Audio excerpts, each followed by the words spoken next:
Volcano के types भी समझने की कोशिश करो। पहला होता है शील्ड वॉल्केनो। क्या होता है?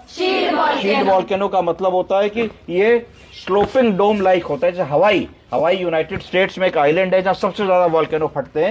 ये स्लोपिंग टाइप होता है, जैसे पहाड़ का ढाल होता है उस तरीके का वॉल्केनो बनता है। दूसरा वॉल्केनो होता है स्टार्टो वॉल्केनोज। ये कोन शेप्ड होते हैं, जैसे साफ्टी खाते हो, साफ्टी का कोन होता है उस तरीके के कोन शेप्ड होते हैं। जैसे माउंट फूजी जापान में वॉल्केनो है, ये इस टाइप का वॉल्केनो है, तो जापान में ऐसा वॉल्केनो हुआ है। फिर सिंडर कोन वॉल्केनोज होते हैं, ये और स्मॉल और स्टीपर होते हैं और लावा से एक वेंट बनता चला जाता है, यानी कि छोटे छोटे देखते हुए जो वॉल्केनोज होते हैं, तीसरे प्रकार के होते हैं, इसको सिंडर कोन वॉल्केनोज कहते हैं। अब ये क्या नुकसान करते हैं? तो वॉल्केनो से पॉल्यूशन होता है। क्यों? क्योंकि गैसेज रिलीज करते हैं। कौन सी दो इंपॉर्टेंट गैसेज रिलीज करते हैं? पहली सल्फर डाइऑक्साइड रिलीज करते हैं और दूसरी कार्बन डाइऑक्साइड रिलीज करते हैं, जो जिसके और पार्टिकल्स जो है वॉल्केनो के ऐश पार्टिकल्स रिलीज करते हैं जो एटमॉस्फेयर में घुल जाते हैं और ये एयर पॉल्यूशन करते हैं। कई बार एसिड रेन करते हैं, क्योंकि ये जो चीजें गई इनमें एसिड और बहुत सारी चीजें, और बारिश हुई, बादल से टकराई, तो उसको एसिड रेन हम लोग कह देते हैं।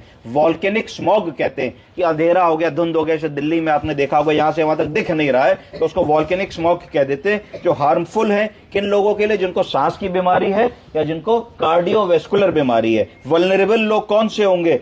महिलाएं, बच्चे, बूढ़े लोग, प्रेग्नेंट लोग, जिन लोगों को लंग की बीमारी है, जिनका हार्ट कमजोर है, जिनको मेटाबॉलिक बीमारियां हैं, जिनको इम्यूनिटी से रिलेटेड बीमारी है, वो लोग वीक लिंक होंगे और उन लोगों को ध्यान अपना देना पड़ेगा, वरना उनकी तबीयत खराब हो सकती है। खासतौर से अस्थमा के मरीज, सीओपीडी के मरीज, सांस की बीमारियों के मरीज, ब्रोंकाइटिस के मरीज, जिनको एलर्जी वगैरह जल्दी होती है, उन लोगों को इस पर खास ध्यान देना पड़ेगा। समझ गए आप लोग? Yes sir. ओके।